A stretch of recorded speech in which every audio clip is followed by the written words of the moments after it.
샬롬. 오늘은 예수님께서 죄와 죽음의 권세를 이기고 승리하신 부활의 주일입니다. 부활하신 예수님의 그 승리와 평강이 오늘 예배하는 여러분들의 마음 속에 가득하기를 주님의 이름으로 축원합니다. 오늘은 부활, 세상을 이기는 믿음이라고 하는 제목으로 말씀을 나누고자 합니다. 오늘 부활주일을 맞이하기 이전에 지난 한 주간 내내 이제 고난주간을 보냈는데요. 제가 고난주간을 보내면서 책을 한 권 좀 읽었습니다. 자기계발 전문가인 김미경 씨가 쓴 딥마인드라고 하는 책입니다. 그 책의 표지에 적어진 내용이 참 흥미로웠습니다. 그 책 표지에 이런 내용들이 적혀져 있습니다. 열심히 살아봤지만 허무함에 지친 당신을 위하여. 열심히 살면 모든 것이 좋아질 줄 알았다. 열심히 살고 있지만 여전히 앞이 안 보이고 허무와 번아웃에 시달리고 있는 사람들을 위하여. 사실 제가 보기에는 각 시대마다 열심히 살아가는 사람들, 대표적인 인물들이 이렇게 눈에 띄는데요. 요즘 시대에 가장 열심히 살아갔던 인물 중에 한 사람 뽑으라고 한다면 저는 이 김미경 강사를 좀 뽑을 수 있겠다라는 생각을 해요. 너무 열심히 살아가는 그 모습을 보면서 어떻게 저 사람은 저렇게 열심히 살아갈 수 있을까? 자기 개발에 대한 책을 쓰기도 하고 열심히 노력하는 모습을 보면서 참 대단하다라고 이제 생각을 했습니다. 그런데 그 저자가 이번에 이제 2년 만에 책을 쓴 내용을 보니까 열심히 살면 될 줄 알았는데, 열심히 사는 것이 잘 사는 것인 줄 알았는데 방향 없는 열심은 막 사는 것이었다라고 이야기를 합니다. 그리고는 자신이 지금까지 20년 넘게 강의했던 모든 내용들은 잘 사는 것이 아니라 그냥 열심히 사는 것이었기 때문에 조정할 필요가 있다라고 하는 생각에서 그 책을 냈다라고 이야기합니다. 그러면서 이제 이 저자가 자신의 그러한 경험을 기반으로 하여 사람들이 이 자신을 움직이게 하는 두 가지의 엔진을 가지고 움직인다라는 이야기를 그 책에서 이제 설명하고 있는데요. 하나는 외적인 성공을 추구하는 잇 마인드의 엔진을 가지고 살아간다라고 말합니다. 그러니까 잇이라고 하는 것은 우리의 손에 쥐어지는 그 세상의 그것을 이야기합니다. 이에 비해 또 하나는 내면의 소리를 듣고 자신을 성찰하게 하는 딥 마인드의 엔진을 가지고 살아간다라고 말합니다.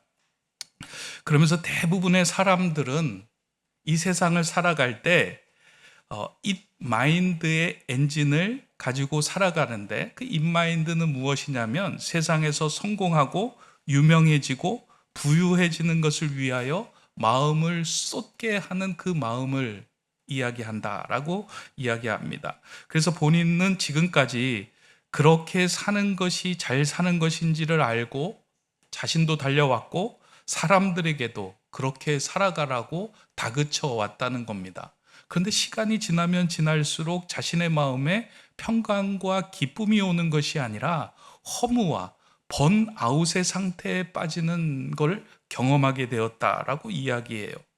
그렇게 열심히 살아간 결과가 가족 관계를 깨어지게 하고 수단과 목적이 전도되어 세상의 그것을 얻고자 오히려 자신의 삶이 세상의 것을 얻는 노예로 속박되어 살아가고 있는 것을 보게 되었다라고 말합니다. 열심히만 살면 모든 것이 잘 될 줄 알았던 그의 삶에 붉은 신호등이 켜졌다라고 이야기하고 있습니다.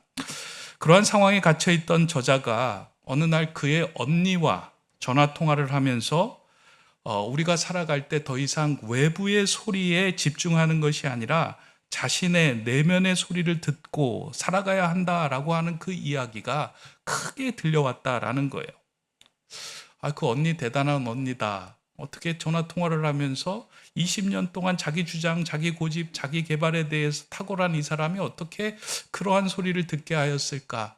제가 책에는 그런 내용이 없어서 좀 인터뷰를 찾아보니까 언니가 목사님이었더라고요. 근데 이제 언니하고의 관계가 그렇게 좋지 않아서 언니가 뭐 목사가 된다고 해서 찾아가지도 않았고, 그냥 목사의 삶은 목사의 삶이고 나는 나의 세상의 삶은 세상의 삶이다라고 하였는데, 정말 절체절명의 순간에서 언니가 해주는 그 이야기를 듣고 내가 생각했던 세상 말고 더 큰 세상이 있음을 실감하고 발견하게 되었다라는 거예요. 그리고 어머니도 독실한 크리스찬이었는데 그 어머니가 해주었던, 그리고 일기에 기록했던 이야기를 통해서 이 세상이 전부가 아니라 이 세상보다 더 큰 새로운 차원의 세상이 있겠다라고 생각을 하고 그것을 이렇게 보게 되었다라고 하는 것입니다. 그리고는 세상의 소리가 아닌 자신의 깊은 내면의 소리에 마음을 쏟으며 대화하기 시작을 하였다. 그리고 자신의 그 깊은 내면과 대화하기 만든 그 이제 자신의 내면의 소리를 딥 마인드라고 이제 그 개념을 정리를 했습니다. 제가 그 딥마인드가 무엇인가 좀 이제 궁금해서 또 이렇게 영상을 이렇게 살펴보고 찾아보니까 이분이 어떤 인터뷰에 나와서 그런 이야기를 하는 거예요. 자신이 그 이제 언니의 이야기 듣고 어머니의 일기를 듣고 읽으면서 생각이 든 게, 더 큰 세상이 있고 더 우리가 알지 못하는 차원 높은 세상이 있는데 그것이 무엇인가 보다가 그것이 하나님이었고 예수님이었고 성령님이었다라고 하는 것을 깨닫고, 그 하나님, 예수님, 성령님을 자신이 마음에 만난 이후에 내가 너무 세상에 그 몰두하여 인마인드만 가지고 이렇게 피폐한 인생을 살아갔구나. 내 안에 있는 그 나를 향하여 말씀하시는 그 음성에 내가 귀를 기울이며 살아가야 되겠다 라고 이제 이야기를 하더라고요. 이 사람이 이야기하는 것이 책에서 딥마인드라고 말은 하고 있지만 실제적으로 이야기하고 있는 건 내 안에 거하시는 예수 그리스도, 성령님, 하나님, 그분과 함께 소통하고 관계를 맺어가면서 내가 추구해야 하는 것은 세상이 아니라 하나님의 나라고 보다 차원 높은 세상이구나 라고 하는 것을 깨닫게 되었다라고 하는 겁니다. 그러면서 자신이 경험했던 것들, 그리고 자신이 느꼈던 것들을 사람들에게 좀 전하고 싶은 마음으로 딥마인드라고 하는 책의 제목으로 이제 그 책을 저술하게 되었다라는 것입니다. 예수님과 관계를 맺기 이전에 그의 삶을 이제 잠깐 그 책에서 소개를 하는데요. 너무 이 사람이 열심히 살아가는 거예요. 근데 어느 날 자신이 성과를 누리지 못할 때에는, 자신이 거울 앞에 서 있을 때는 자기 자신이 너무 믿고, 그리고 자기 자신이 너무 그 온전하지 못함에 대해서 자기 자신의 스스로에 대해서 비난을 했다는 거예요. 그런 성과도 못 내고 그런 일도 하지 못하고 그랬는데, 자신을 구박하는 삶을 살았는데 어느 순간에 내 내면에 계신 그 깊은 하나님과의 관계를 통해서 내가 얼마나 소중한 존재인지, 내가 얼마나 하나님께 사랑을 받고 있는 존재인지를 깊이 깨닫게 되었다라는 겁니다. 저는 그 책을 이렇게 보면서요, 그 책 안에는 하나님, 예수님, 성령님, 교회, 종교에 대한 이야기가 전혀 없습니다. 그럼에도 불구하고 이 책은 한 사람이 예수 그리스도, 그리고 하나님, 성령님을 만난 그 마음을 세상의 언어로, 그리고 요즘의 언어로 탁월하게 풀어낸 이 시대의 고백록이 되겠다 하는 생각을 좀 했습니다. 기회 닿으면 여러분들도 책을 좀 그러한 시각에서 읽어보면 좋겠다 생각이 듭니다. 실제로 오늘 수많은 그리스도인의 삶을 들여다보면 예수님을 믿고 따른다라고 말은 하지만 우리를 추동하게 하는 그 엔진은 세상, 그 잇마인드라고 할 수 있습니다. 그 잇마인드를 장착하고 그것을 기름 삼아 달려가고 있습니다. 세상이 제공하는 성공과 명예와 부가 손에 쥐어지면 나는 꽤 근사하고 괜찮고 복받은 사람이다라고 생각합니다. 신앙생활 하는 우리들도 마찬가지입니다. 신앙생활을 열심히 하는 그 사람들도 보면 어느 순간에 내가 세상이 원하고 있는 그 자리에 올라가면 난 하나님에게 복받은 사람이다 라고 생각을 하며 자꾸 그 인마인드로 하나님을 등가하고 하나님에 대한 신앙을 이렇게 생각을 하고 이렇게 접촉할 때가 많이 있다는 겁니다. 그러다가 어떤 모임에 참여하여 누군가 재테크에 성공해서 얼마를 벌었다라고 이야기를 듣는 순간에 야, 내가 열심히 살지 못하는 것인가 하는 생각에 빠진다는 겁니다. 그래서 나도 오늘부터 주식 책도 좀 사고 부동산 재테크 책도 좀 사서 열심히 해서 저 사람보다 더 뛰어나게 저 사람이 얻었던 것 나도 얻어야 되겠다라고 하는 그 마음을 가지고 또 그 비교와 부러움에 사로잡힌다라는 거예요. 그리고 이야기를 나누다가 옆에 집 남편이 어떤 좋은 직장에 들어가서 연봉을 많이 받는다라고 생각하는 이야기를 들은 아내들은 가슴을 치면서 내가 박복한 여자지, 내가 눈이 없었지, 그러면서 그 비교와 그 부러움 속에서 사로잡혀서 늘 자신을 한탄하고 자신의 삶에서 부족한 점을 바라보며 살아가게 된다라는 겁니다. 이러한 무한 경쟁의 굴레에서 비교와 부러움에 사로잡혀 살아가는 이유는 지금 나를 추동하고 있는 힘이 세상의 그 잇 마인드로 움직여 가고 있기 때문이다라는 것입니다. 그래서 더 이상 내가 따라갈 수 없다는 생각이 들 때 걷잡을 수 없는 우울과 번아웃에 빠지게 됩니다. 이러한 마음들은 우리로 하여금 이 땅을 살아가면서 진정한 평안을 누릴 수 없게 합니다.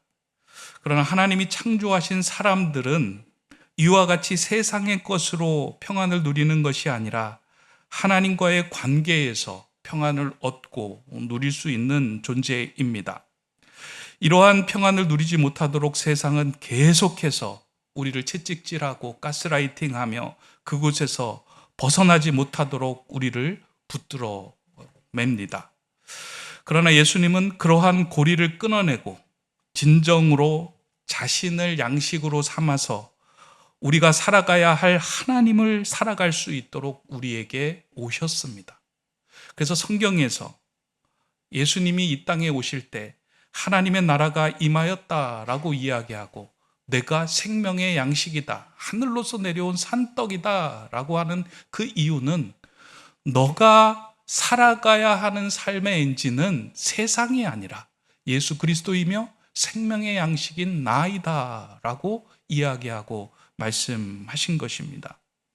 그래서 그 예수님의 말씀과 예수님의 삶을 엔진으로 삼고 살아갈 때 우리도 예수님처럼 이 땅에서 세상을 이기며 넉넉하게 감당할 수 있는 자가 될 수 있습니다. 예수님께서 이 땅에 오셔서 그러한 삶과 말씀들을 사람들에게 전하였습니다. 지금 너희들이 살아가야 하는 그 세상은 이 땅에서 만들어 놓은 그 시스템에 너희들이 적응하여서 그 안에서 성공하는 것이 아니라 하나님의 나라의 마음으로, 하나님의 나라의 삶으로 살아가서 이 세상의 시스템을 이겨내는 것이 너희들이 살아가야 할 삶이다라고 오셔서 말씀으로, 삶으로, 그리고 가르침으로 보여주셨습니다. 그러나 예수님의 이러한 말씀을 이해하는 것이 쉽지는 않았습니다. 그 당시에 예수님께로부터 말씀을 듣던 사람들도 세상의 논리와 세상의 방식에 익숙해져 있던 사람이었기 때문입니다. 예수님의 말씀을 해석하는 것이 쉽지 않았습니다. 그럼에도 불구하고 예수님은 일관되게 그 하나님의 나라를 전하고 하나님의 삶을 살아가셨습니다. 그러한 말씀들이 가득 모여 있는 것, 그러한 세상과 대조되는 사회를 보여주는 말씀이 가득한 곳이 예수님의 산상보훈입니다. 마태복음 5장서부터 시작해서 7장까지 이루어진 그곳에는 이 세상과 다른 대조사회, 하나님의 나라를 어떻게 살아가야 하는 것인가, 그 말씀이 그 안에 가득 모여 있어요. 근데 이 말씀을 우리가 읽을 때 잘 해석이 되지 않습니다. 왜냐하면 너무나도 이 세상의 삶과는 다른 삶처럼 보이는 그 말씀들이 있기 때문입니다. 그 중에 한 단락을 읽어 드릴 테니 여러분 한번 들어보시기 바랍니다. 나는 너희에게 이르노니 악한 자를 대적하지 말라. 누구든지 내 오른편 뺨을 치거든 왼편도 돌려대며 또 너를 고발하여 속옷을 가지고자 하는 자에게 겉옷까지도 가지게 하며 또 누구든지 너로 억지로 오리를 가게 하거든 그 사람과 심리를 동행하고 내게 구하는 자에게 주며 내게 꾸고자 하는 자에게 거절하지 말라. 이 말씀이 막 다가와서 뜨거우십니까? 내 왼편은 오른편 뺨을 치거든 왼편 뺨도 돌려대라 라고 하는 말씀이 이해가 됩니까? 오리를 가자고 하는 자에게 심리를 동행한다라고 하는 것이 가능한 이야기입니까? 속옷 달라고 하는 자에게 겉옷까지 내어주는 것이 가능한 일입니까? 가능하지 않습니다. 이게 너무 세상을 몰라도 너무 모르는 주님의 말씀처럼 들려옵니다. 근데 왜 예수님은 이러한 말씀을 하셨을까? 예수님께서 하신 말씀은 이 나라, 이 세상을 살아가는 방식은 세상의 방식이 아니라 하나님의 나라의 방식으로 살아가야 하며 그 하나님의 나라의 방식은 이기고 쟁취하고 억압하고 누군가를 눌러서 쓰는 나라가 아니라 함께 동행하며 함께 상생하며 서로를 세워주는 것이 하나님의 나라의 방식이다 라고 하는 것을 전해주기 위하여 이와 같은 말씀을 하셨습니다. 그리고 실제로 이와 같은 말씀을 하셨을 뿐 아니라 예수님은 그러한 삶을 살아가셨습니다. 자신을 낮추고 비우고 생명까지 내어주는 십자가의 길을 걸어가셨습니다. 세상에서의 명예와 성공과 부를 추구하지 않고 오직 하나님의 나라가 이 땅에 이루어지는 것을 향하여 계속 낮아지고 섬기는 삶을 살아가셨습니다. 이러한 삶을 예수님의 곁에 있었던 제자들도 잘 이해하지 못하였습니다.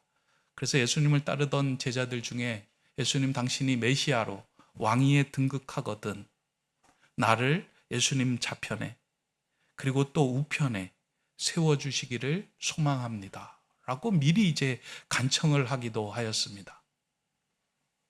그때 예수님이 그들을 향하여 누구든지 으뜸이 되고자 하는 자는 모든 사람의 종이 되어야 한다라고 말씀합니다. 그리고 이어서 예수님이 이 땅에 오신 이유를 이렇게 말씀합니다. 인자에 온 것은 섬김을 받으려 함이 아니라 도리어 섬기려 하고 자기 목숨을 많은 사람들의 대속물로 주려 함이니라. 예수님의 말씀들 한 구절 한 구절은 사실은 잘 이해도 되지 않고요. 이렇게 살아가고 싶지 않은 말씀으로 너무나도 가득합니다.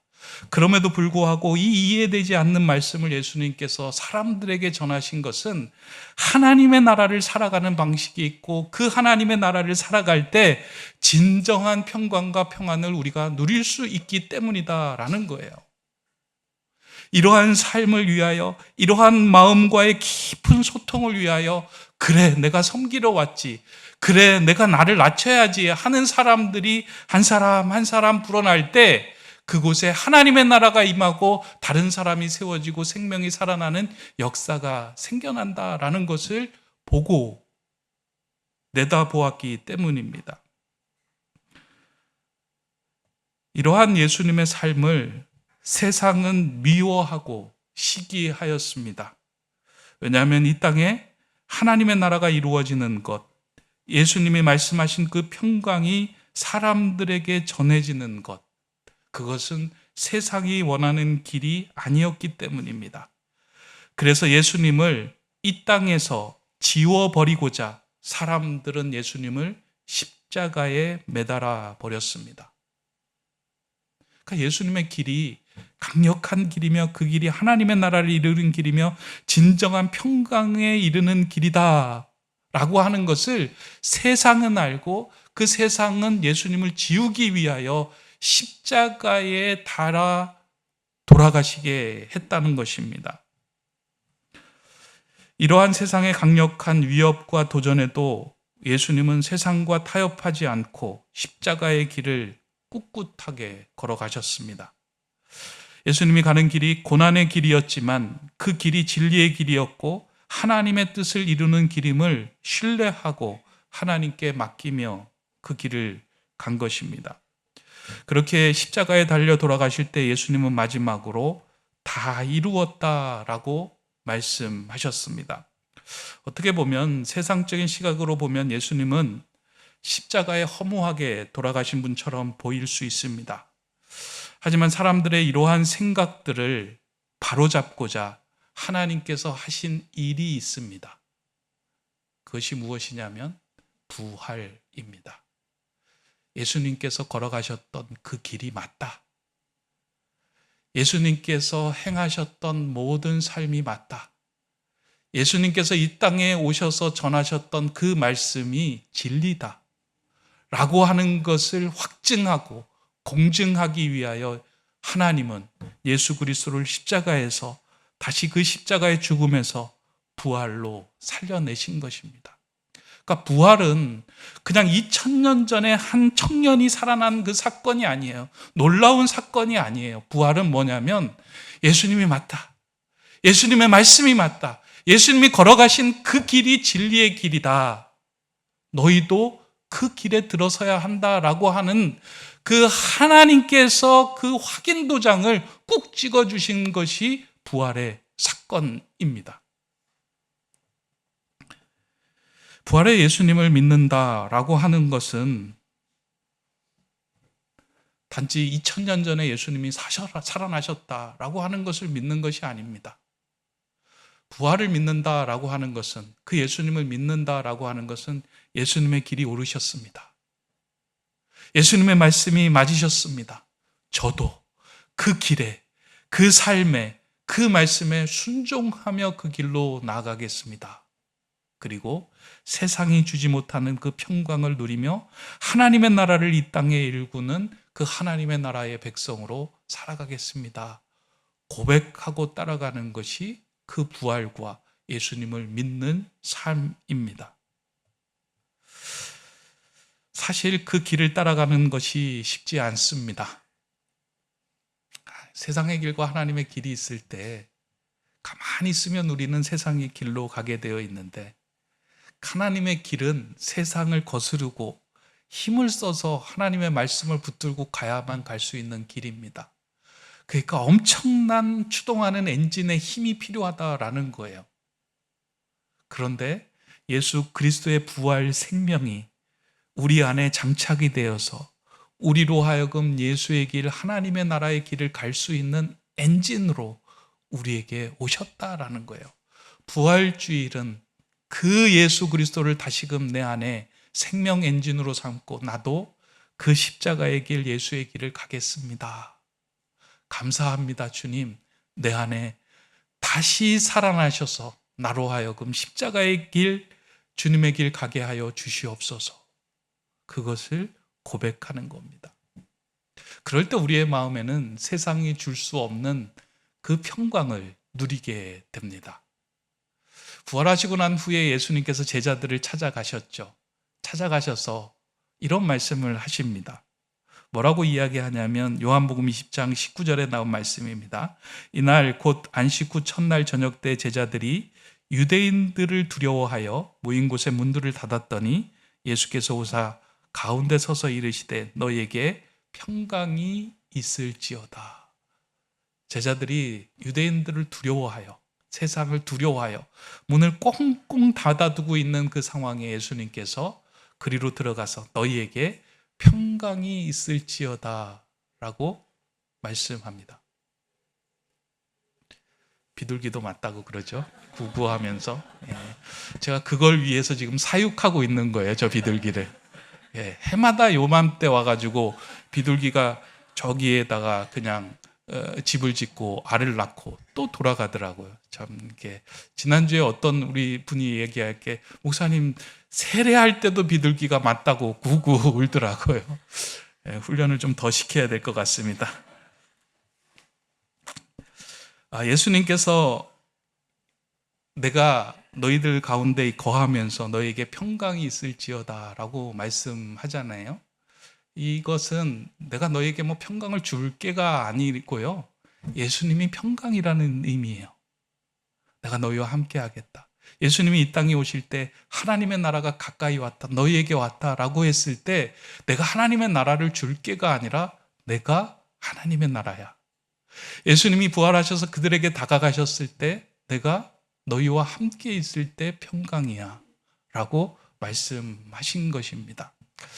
사실 성경에서 말하는 평강, 평화는 그 당시 사람들이 사용했던 평화의 개념이 아닙니다. 본문에 나오는 건 에이레네라고 하는 말은 그 평강이 아닙니다. 그 당시에 사람들이 원했던 세상의 입 마인드로 생각했던 평강, 평화는 뭐냐면 팍스예요. 팍스. 그러니까 팍스 로마나 알죠? 로마이안 평화 이야기를 할 때요. 그 팍스인데 이 팍스는 PAX, 이 팍스는 어떨 때에 주어지는 평화냐면 정치적으로, 경제적으로, 주변의 정세에 따라서, 그러니까 세상에 주어지는 것들이 주변의 외부적인 요건들에 의해서 아무 문제가 없는 상태, 그 상태에 도달하는 걸 평화 팍스라고 얘기해요. 그러니까 이 모든 것들이 다 부합이 돼야지만 평강이에요. 이 중에 하나만 깨지면 그 팍스가 이루어지지 않아요. 그러나 예수님께서 말씀하셨던 그 평강은 외부적인 것이 아니라 하나님께서 우리에게 주시는 내적인 평강이며 예수 그리스도가 주시는 그 생명의 힘, 그것에 대한 평안을 이야기하는 거예요. 그래서 예수가 우리 안에 와서 우리를 온전히 주장할 때 세상이 흔들려고 세상에 문제가 있고 세상이 시끄러워도 내 내면이 평안한 거예요.